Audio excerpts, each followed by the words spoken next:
Salamat sa mensahe ng nakalipas na mga linggo po at naunawaan natin yung buhay ni Jonas. Ayun, praise the Lord. Ngayon po ay kay Ezekiel naman tayo, na isang propeta rin ng Diyos.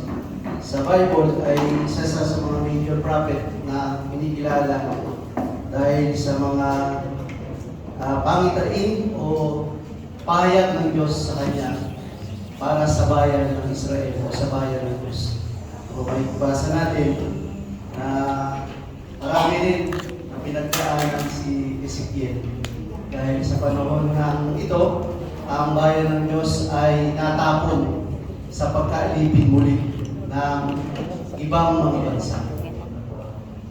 At ngayon, basahin po natin ang Ezekiel, ayan, yung ating pong title ng nais ng Diyos. At isa sa nais ng Diyos sa buhay natin ay lagi tayong magkasama-sama kapag araw ng linggo. Tama po ba? Ayun! Salamat po. At muli ngayon ay naganap natin yung nais ng Diyos sa buhay natin. Sabi po sa Ezekiel chapter 37, verse 1 to 14, ito po yung ating mababasa. Sa verse 1, nadama po ang kapangyarihan ni Yahweh at sa pamamagitan ng kanyang espiritu ay dinala niya ako sa isang libis na puno ng kalansay. Nilibot niya ako sa lugar na puno ng mga kalansay na tuyong-tuyo na. Tinanong niya ako, Ezekiel, anak ng tao, palagay mo ba ay maaari pang mabuhay ang mga kalansay na ito?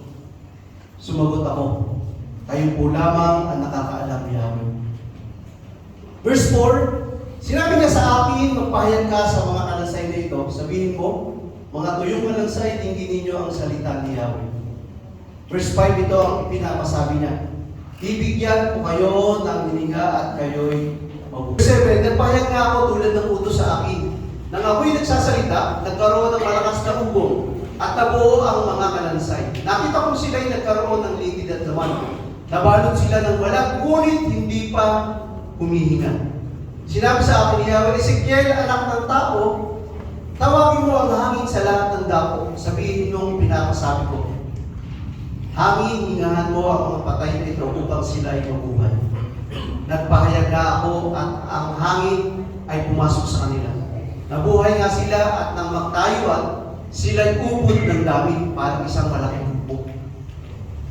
Sinabi sa akin ni Yahweh, Ezekiel, anak ng tao, ang bansang Israel ay tulad ng mga kalansay na ito.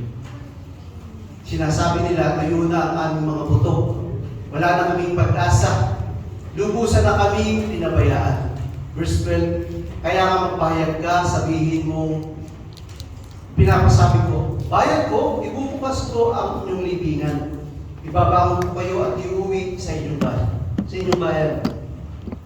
Kung may bukas ko na ang inyong libingan at may ibabangon ko kayo, makikilala ninyong ako si Yahweh. Verse 14, hihingan ko kayo upang kayo'y mabuhay at ibabalik ko kayo sa inyong sariling bayan. Sa gayon, malalaman ninyo na akong si Yahweh ang nagsabi nito at aking gagawin. At purihin po ng Panginoon sa pagkabasa ng kanyang banal na salita. At sa isang istorya na nabasa natin, isang dinala siya ng Espiritu sa lugar ng maraming kalansay na parang nakakatakot yata. Na parang kung isang panaginip ito at doon tayo dadalhin, hindi natin alam kung anong sitwasyon o yung senaryo na mararanasan natin. Ano po? Pagka, saan ba maraming kalansay? Cemetery. Bakit nyo naman nalaman? Ano maraming kalansay doon? Base kapag binubuksan natin natin, marami. Pero ngayon, mas madaling malaman na marami yung kalansay kapag sa mga museum na natin mga kalansay doon. Pero yan, sa lugar ng mga patay, o cemetery at tinatawag, may mga kalansay. Parang yung isang tanong doon, palagay mo ba, mabubuhay pa? Parang napaka-posible na talaga. Paano nga ba mangyayari niya? Pero dito maganda sa ating mga tao. At sa ating mga mananampalataya, na kapag ang Diyos na nagsasabi, walang posible. Posible talaga. Kung ang isinilagay nga dito, sabi dito ay, ang halimbawa nito ay yung tulad ng bayan Israel. Sa panahon na yon ay nasa pagkakasala at paggawa ng mga kasamaan, pagkalikod, pagsamba sa mga Diyos-Diyosan. Pero sabi ng Panginoon, may pag-asa pa sila. Ibubukas ko yung kanilang libingan at sila ay muling mabubuhay. Ang nais ng Diyos, ano kaya ang nais ng Diyos sa atin? Bilang mga mananampalataya.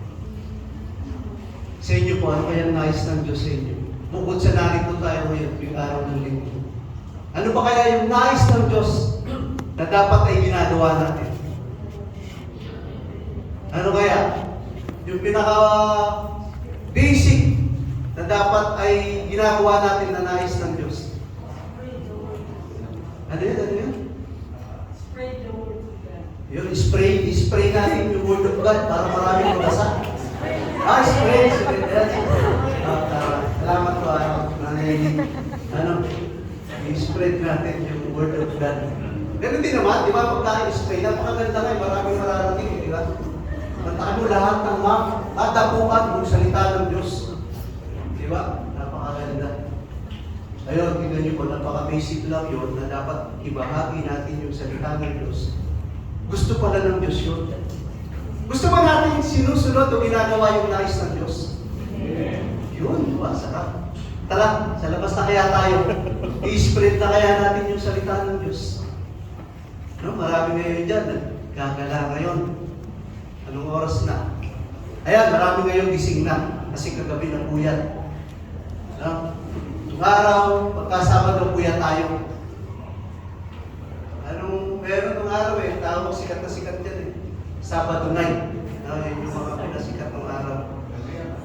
Hanggang meron pa ba? Hindi ko na alam. Meron pa rin, ano? Pero kaya nga ganito yung oras ng gising nila. Pero naman talaga ang nais ng Diyos sa atin, sa buhay natin. Ang nais ng Diyos, sumunod ang tao. Ano? Yun ang gusto niya. Ang gusto ng Diyos, sumunod ka. Sabihin niyo nga sa katabi niyo, Brad, sister, sumunod tayo.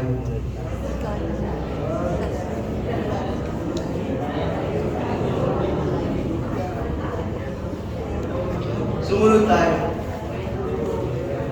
Yun po yung nais ng Diyos.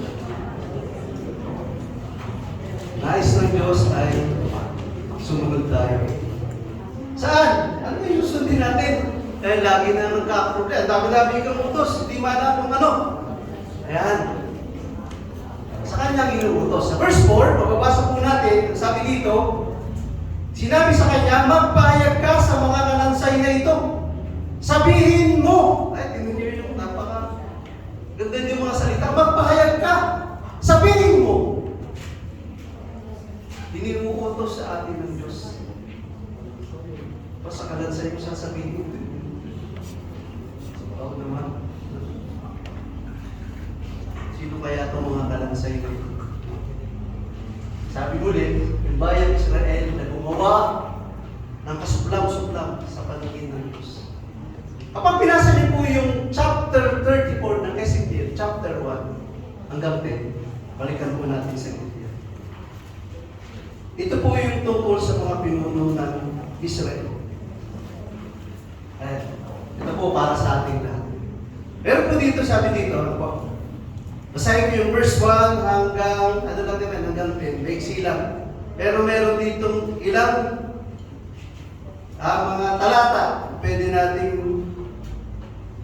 mapagpupunan natin ng paalala para sa atin. Sinasabi ng Panginoon. Sa verse 1, simple lang po sa verse 2. Sabi dito, nakatakda na ang parusa sa inyo, mga pinuno ng Israel. Sarili ninyo ang inyong iniintindi at hindi ang mga tupa. Iniinom ninyo ang gatas, nagdaramit kayo ng lana at nagpapatay ng mga pinatabang hayop. Ngunit hindi ninyo pinapakain ng mga tupa. Bakit hindi ninyo pinalalakas ang may hina, ni ginagamot ang mga may sakit, ni hinihilot ang mga pilay? Bakit hindi ninyo hinahanap hinahanap ang nawawala, ni binabalik ang nalalayo. Sa halip, ginagamitan niyo sila ng kamay na bakal. Sila'y nangalat at nilalapan ng mababangis na hayop pagkat walang pastol. Ang mga tupa ko ay nagkalat sa mga bundok, burol, at sa lahat ng panig ng digdig, ngunit walang ibig humanap sa kanila. Kung spread the word of God, pangunahing utos ng Panginoon, marami po yung nawawala. At marami pilay. Marami may sakit. Ang marami ay gutom. Napakaganda ngayon para tayong si Ezekiel na tinawag ng Diyos, binigay ng kanyang salita upang ito'y ipamahagi sa lahat. Kilala niyo na po yung katabi niyo ngayon? Yung katabi niyo ngayon, kilala niyo. O, pagka-Sunday lang kayo magkakilala.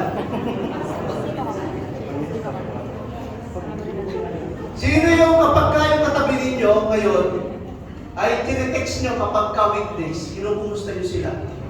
Brad, sister, kumusta ka? Meron sa inyo yan? Kinumusta nyo na, baka puro gatas yung kanilang hindi. Baka naman tumaas ang kanilang, ano ba pagkain yung mga gatas dati, ano tumataas? Sama rin yung sobrang gatas na rasyon ng acidity ng isang tao. Lactose, ba? Kasi lagi kang gagatas sa sigurity. Maging ugalingin po natin yung mga kapatid natin ngayon. O meron dito ngayon, nakatabi ninyo, hindi siya yung katabi nyo ngayon kasi absent ngayon yung katabi nyo talaga. Sino yung katabi nyo ngayon ng isang linggo katabi nyo pero wala ngayon? Nakumusta niyo po siya nung nakalipas ng mga araw kung bakit wala siya ng linggo? Ay, hayaan mo na si Brother Perel naman yung taga-bisita ng mga na-absent.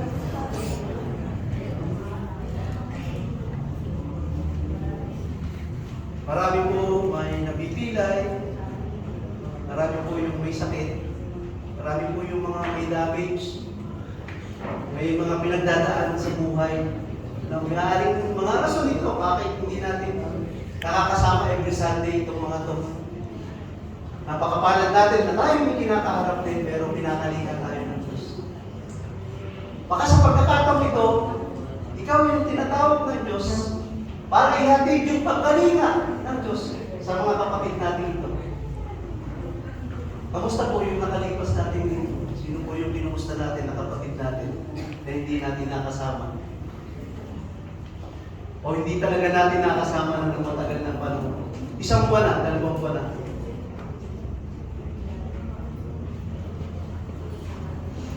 Magpahayag po tayo. Sumunod tayo sa pinuputos ng Panginoon. Pangalawa, sa mga pinapahayag sa atin. Ano? Yan, napakahalaga. Ibig sabihin, napakahirap talagang sumunod. Paano nagiging mahirap ang sumunod kapag hindi natin alam kung ano yung utos? Ano? Kapag hindi natin, oo, brother, ano, punta ko? Sige pa, punta ako. Paano nga kung gagawin ko doon? Kasi hindi natin alam. Hindi natin alam kung anong gagawin. Binisita na rin lang natin, padalangin na natin sila. Ano? Mahalaga po yun. Ayan, napakahalaga na pinapahayag natin ang inuutos ng Diyos. Ayan, yung inuutos ng Diyos pinapahayag natin. At, ito yung maganda. Tingnan niyo po, pag in-acknowledge natin yung presence ng Holy Spirit, tingnan niyo po si Ezekiel. Wala siyang magawa. Kundi sundin. Dinala siya doon sa lugar ng puro palansay at tuyo na. Papunta ka nga, Brad, sister, doon sa lugar na to. Ay, ayaw ko doon.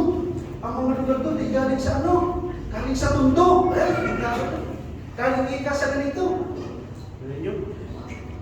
Paano pa kaya ang mga kalansay? Ayan, say, doon kayo ika sa simenteryo. O, Brother Dennis, punta ka nga sa simenteryo, pakitalo mo yung yumaon natin. At pagpahayag ka. O, hindi naman ganun eh.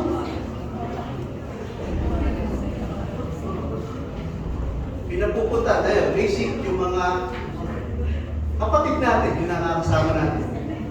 Alam niyo po, pag pumasok sa isip ninyo, ay, bakit wala si sister, wala si brother? Kumilos na kayo. Sabihin niyo, Brother Corel, pwede ba mo pumunta doon? O kaya, samahan mo ako, bisitahin natin si Gina doon. Oo, sarap naman. Alam po, okay na okay kay Brother Corel kapag sinabi niya. Pick up pa yung gagamitin niya sa sakyan. Hindi mo. Para naka-aircon kayo. Di ba? Ito wala tayong gusto ng Diyos talaga na sumunod ng tao. Pero napakahalaga na yung utos, alam niya, ipinahayag sa atin. Sabi ko nga sa inyo, kapag pumasok na sa isip ninyo, yung pamilya niyo gusto niyang share ng Word of God, huwag na kayo magkantay. Sabihin niyo na agad. Huwag na kayo may tamang panahon, alam ko, darating din yung panahon na yan. Yun na nga ang panahon. Ibinigay na sa inyo, Lord. Kinalalahan na kayo. Naisip na pumasok na sa isip. Kailan pa kaya? May mga pagkakataon, nasa balik ng karamdaman, doon tayo magsishare. Nanay, tatay, tanggapin mo po si Kristo para makapasok ka sa langit na bayan. Ganun yung ginagawa natin. Tanggapin niyo po. Bisa nililit namin. Panginoong Kristo, tinatanggap ka po namin. Sabi natin, Nanay, repeat after me. Di ba? Inaantay natin na nandun sa balikat natin. O nandun sa kalagayan na sila'y kalansay na at tuyong-tuyong.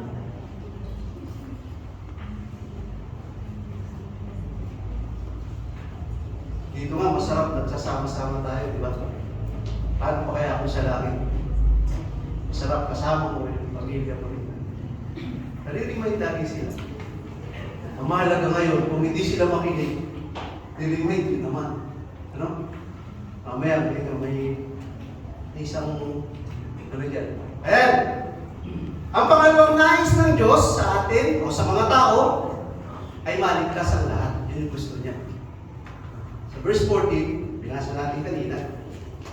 Ang sabi doon sa verse 14, hiningahan ko kayo upang kayo'y mabuhay at ibabalik ko kayo sa inyong sarili bayan. Yan ang gusto niya.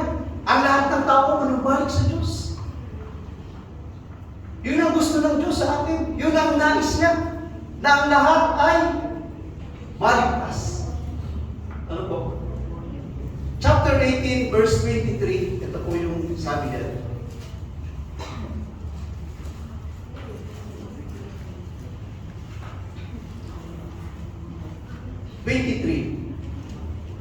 Hindi ko ikinasisiya ang kamatayan ng masama. Sabi pa ni Yahweh, ang ibig ko nga siya'y magsisi at magbagong buhay. Ayan, kapag nakakakita tayo, ang sama-sama ng mga taong bali ng mga taong ito, mapaglamang sila sa kapwa. Ayun, panahon na. Para yung utos ng Diyos, sundin natin. Sapagkat ang gusto ng Diyos, ang nais ng Diyos, maligtas ang lahat. Maligtas ang lahat saan? Sa tiyak na kapahamakan. May tiyak bang kapahamakan ng tao? Mapapahamak yung tao? Sino yung mga mapapahamak? Hindi sumusunod? Sino pa?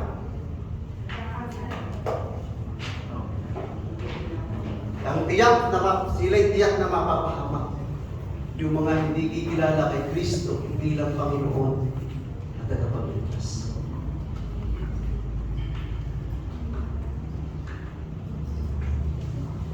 Nakita nyo kanina, ngayon daw, ano bang ngayon, Sunday? Simula ng sabi daw, simula daw ngayon ng Kwaresma. Kwaresma ba yun? Hindi ko. Nakalimutan na. Sa verse 9, sabi mo dito, sinabi sa akin ni Yahweh, tao, tawagan mo ang hangin sa lahat ng dako. Sabihin mo, pinasasabi ko, hingahan mo sila, hingahan mo ang mga patay na ito upang sila'y mabuhay. Tingnan niyo. Gusto ng Diyos na maligtas sa tiyak na kalalagayan ng tao na siya'y mapapahamak kung hindi siya makakarinig ng salita ng Diyos. Sabi sa Roma chapter 10, ang pananampalataya ay nagsisimula saan? Pakikinig. Paano sila makakapakinig kung walang kaya? Eh paano naman sila magkaya kung wala naman nagsusuko? Kaya ngayon, ang Lord sinusuko tayong lahat para i-spread yung salita ng Diyos.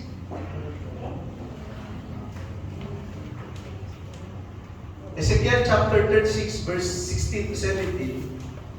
Sinabi sa amin ni Yahweh, Ezekiel, anak ng tao, nang ang Israel ay unang tumira sa kanilang lupain, pinarumi nila ito sa kanilang kasamaan. Kaya ang pamumuhay nila ay kasuklam-suklam sa akin. Naging kasuklam-suklam yung bayan ng Israel.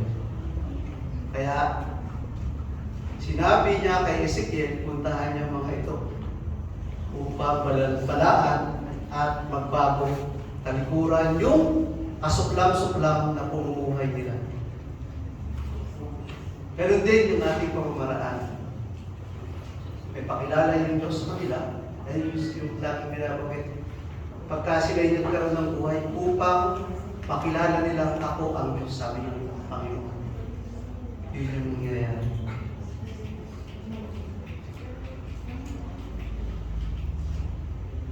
Ezekiel chapter 34 verse 20. Kung paano hinahanap ng pastol ang tupa niyang nawawala, kaya ito hanapin ang aking tupa. Kukunin ko sila saan man sila tinapon yung panahon ng kanilang kasama. Tingnan niyo po.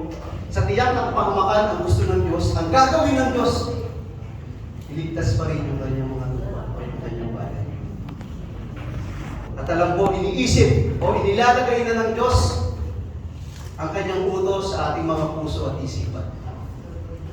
Kailangan na lang natin masundin ito. Kayon ko hahanapin ang aking tupa. Diba? Ang nais ng Diyos, maligtas ang lahat. Maligtas at ito, mula naman sa kinakaharap sa buhay. Sa verse 11, sabi po dito, sinabi sa akin niya, tao, ang bansang Israel ay tulad ng mga kalansay na ito. Sinasabi nila, tuyo na ang aming mga buto, wala na kaming pag-asa, lubusan na kaming pinabayaan. May mga pagkakataon tayo mga Kristiyano, dumadating sa punto na parang wala na tayong pag-asa.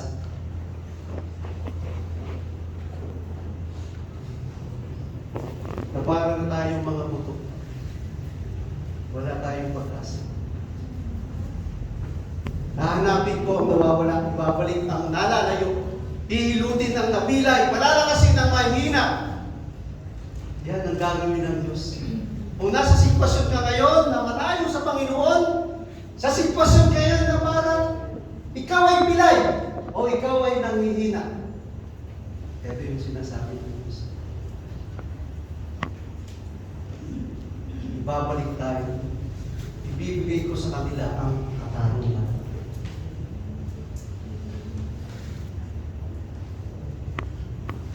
Iba-iba tayo ng kinakaharap sa buhay. Ang maganda, iisa yung Diyos na ating nilalapitan. Ano sabi? Ang sa Diyos ay walang imposible. Ang sarap maranasan na nandun ka sa trouble, pero nakakayaan yung kadakilaan ng Diyos.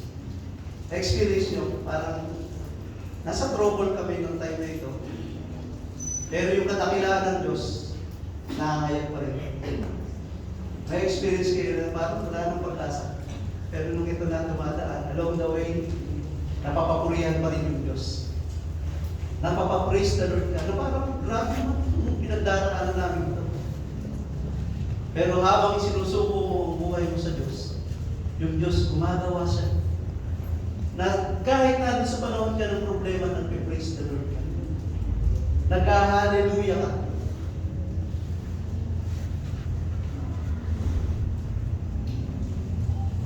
Marami tayong ganong senaryo. Tayong mga tao, kahit tayong mga Kristiyano. Bakit? Tao rin tayo, no? Meron din tayo kinakalap sa buhay.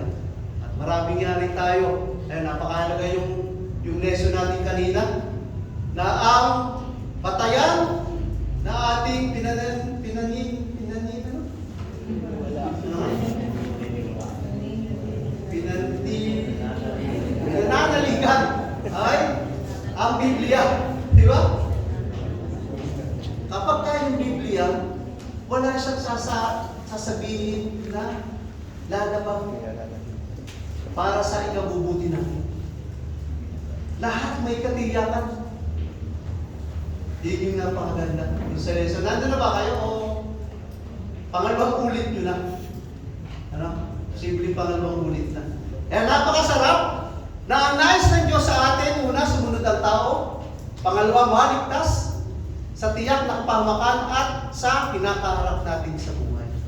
Yun ang gusto. Yun yung nais ng Diyos sa buhay natin.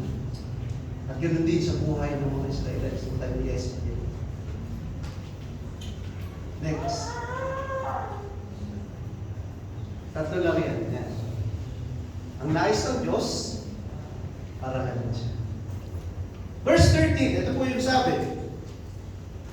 Kung may bukas po na ang inyong libingan at may bago po kayo, makikilala ninyo ako si Yahweh, sabi ko. Yung kilalanin natin siya, parangalan natin siya, yun ang gusto o nais ng Diyos. Kamusta po yung buhay na pinagkakaroon sa atin ng Diyos? From time to time po ba ay napaparangalan natin o nabibigyan natin ng karangalan ng Diyos? O kamusta po yung linggo nyo? O anong ginagawa nyo po kapag Sunday? Nag-church po kayo ba? Nag-church pa na kayo? Opo. Ay, hindi. Ano lang kami doon? Naayakan lang ako. O kapag Sunday, o pag Monday na, anong ginagawa? Noong mga estudyante, kamusta na? Anong ginagawa na kapag Sunday? Yung mga nagtatrabaho, ano nang ginagawa kapag Monday na? Yung mga nanay na naiiwan sa tahanan, kamusta po yung Monday nyo? Yung Tuesday nyo, yung Wednesday, Thursday, yung Friday at Saturday. Kamusta po yung araw-araw na pakikisalamuhan natin sa tao o sa ibang tao? Napaparangalan po ba natin ang Diyos?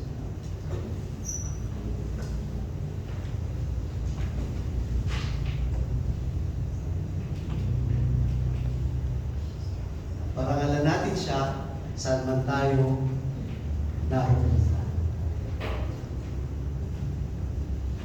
Nasaan si Ezekiel ng verse 2? Saan siya dinala? Sa lugar ng puno ng kalansay. Bibigyan natin ng kalintulan ng lugar ng kalansay ng mga patay. Ano kaya yung pinakamagulong lugar na ito at nakakatakot na lugar? Na ang Diyos ay mapaparangalan natin. Maaaring sa lugar na tayo lang yung kumikilala sa Diyos.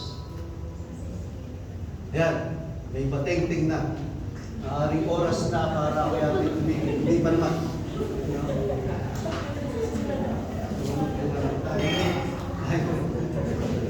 Hindi nyo naman ako sinabi. Hindi nyo ako na-inform na may time na pala.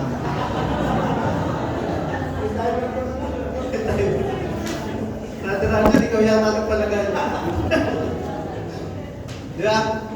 Saan man tayo naroon, kagaya ni Ezekiel, ay sinandun sa lugar na ang mga tao ay walang pinikilala Diyos, naninindigan siya, at gusto niya ang parangalan o sundin ng Diyos. Sa panahon, nandito yung mga driver, habang namamasada, simple na, pwedeng maparangalan natin ng Diyos. Mga estudyante, nag-aaral tayo sa eskwelahan, parangalan natin yung Diyos. Ano po? Sinabi pa sa akin, eto, tingnan nyo. Sa verse 3, chapter 3 ng Ezekiel. Kaya napakahalaga po ng Biblia. Tingnan nyo po ito. Sinabi pa sa akin, kainin mo ang aklat na ito. Pagkatapos, pagpahayag ka sa sambahayan ng Israel. Humanganga ako upang kanin ang aklat. Sinabi niya sa akin, kainin mo ito at magpakabusog ka. Kinain ko nga ang aklat sa aking panlasa, ito'y kasi tamis ng pulutan. Sarap naman. Sarap naman. Na yung salita ng Diyos ay parang pulot-pukyutan yung panlasa natin. Yung lasa natin sa Kanya. Kaya araw-araw natin siyang binabasa. Tama? Araw-araw? Kasi ganun yung panlasa ng Ezekiel. Kaya pala kahit nandun siya sa lugar ng mga kalansan, napaparangalan niya o nasusunod niya ang Diyos. Oops, tulunod. Kung mga kalan, pakisilent ko lang. Pero kung yan ay talagang alarm para sa akin, okay lang. Panghuli na naman po. Na napakahalaga na ganun yung pagtingin natin o pagkilala natin sa salita ng Diyos. Na tayo ay laging busog. Kinakain natin. Ano sabi sa Matthew chapter 4 verse 4, hindi lang sa tinapay na bubuhay ang tao, kundi sa salitang namumutawid sa bibig ng Diyos. Ezekiel, anak ng tao, ginagawa kitang bantay ng bansang Israel. Makinig ka sa aking sasabihin at bigyan ko sila ng babala. Ito po yung isang napakalagang mga paalala ko sa atin. Kapag sinabi kong tiyak na mamamatay ang tao masama, at hindi mo sila binigyan ng babala upang sila ay makapagsisi, ang mga taong iyon ay mamamatay dahil sa kanilang kasalanan. Pakinggan niyo po ito at basahin. Ngunit, pananagutan mo sa akin ang kanilang kamatayan. Tingnan niyo po yung paalala. Pero ulitin natin. Ezekiel, anak ng tao, ginagawa kitang bantay. O sige, make it personal. Message from the Lord. Sinasabi sa inyo ng Diyos ito. Ginagawa kitang bantay ng bansang Israel o ng taong na tao o ng mundo o ng sanlibutan. Makinig ka sa aking sasabihin at bigyan mo sila ng babala. Kapag sinabi kong tiyak na mamamatay ang mga tao masama at hindi mo sila binigyan ng babala upang sila ay makapagsisi, ang mga taong iyon ay mamamatay dahil sa kanilang kasalanan. Mamamatay talaga sila. Pag hindi natin pinabalaan, mamamatay talaga sila. Pero itong nakakalungkot pag hindi na nga natin nabalaan. Ngunit, pananagutan mo sa akin ang kanilang kamatayan.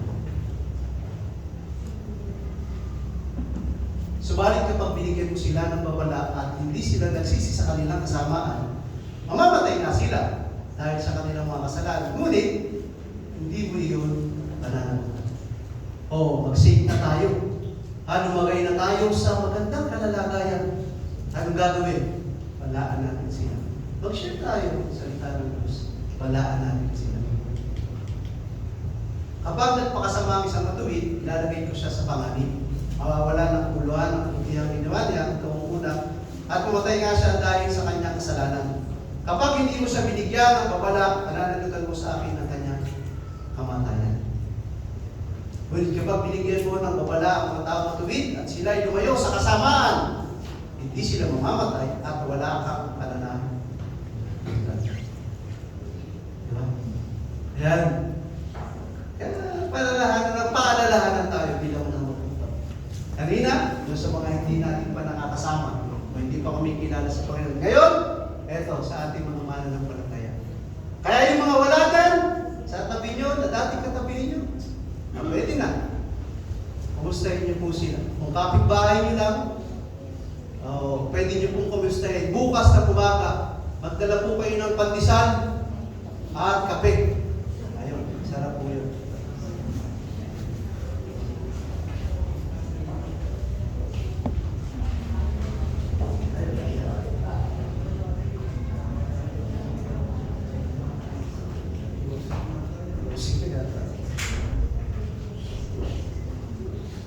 Ezekiel chapter 36 verse 22. Kaya sabihin mo sa Israel na ito ang ipinapasabi ko. Lahat ng ginagawa ko ay hindi dahil sa inyo, mga Israelita, kundi dahil sa banal kong pangalan na inyong inayaang hamaki sa mga lugar na pinagtakunan ko sa inyo. Tingnan niyo po yung paalala at babala. Sinabi niya kay Ezekiel, hindi lang doon sa mga Israelita, kundi doon sa ginagawa ng mga Israelites. Doon sa lugar ng pinagtapunan, ang ginagawa nila makasanlibutan.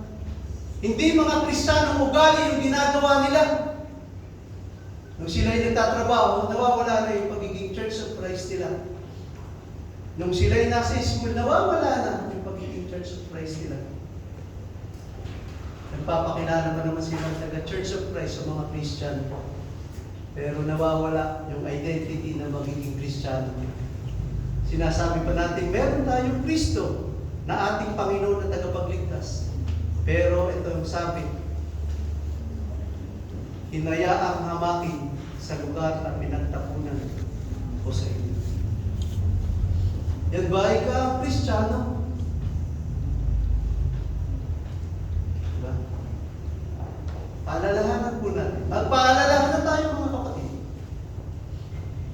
Sa pang-araw-araw natin mga buhay. Sapagkat ang nais ng Diyos, sumunod ang mga tao, maligtas ang lahat sa tiyak na kapahamakan at maparangalan natin siya. Yan, pagtatapos na. Inaantay ko yung huling baser eh. Nais ng Diyos, sumunod tayo sa Kanya, maligtas ang lahat at parangalan natin siya. Ezekiel chapter 12 verse 28. Kaya sabihin mo sa kanila ang pinapasabi ko. Isa man sa mga sinasabi ko yung di maantay. Hindi na magtatagal at magaganap ang lahat ng. Sabi po sa 1 Peter chapter 3 verse 15. Huling paalala ko para sa ating lahat. Itambalan ninyo sa inyong puso si Kristong Panginoon. Humanda kayong lagi na magpaliwanag sa sino mang magtatanong sa inyo tungkol sa inyong pag-asa. Nawa mga kapatid, ang nais ng Diyos, sumunod tayo sa Kanya, maligtas ang lahat, at maparangalan natin siya sa buhay na ipinagkakaloob niya sa atin. Magpalain po tayong lahat, at purihin po ang Panginoon sa buhay na ipinagkakaloob niya sa atin. Tayo po lahat.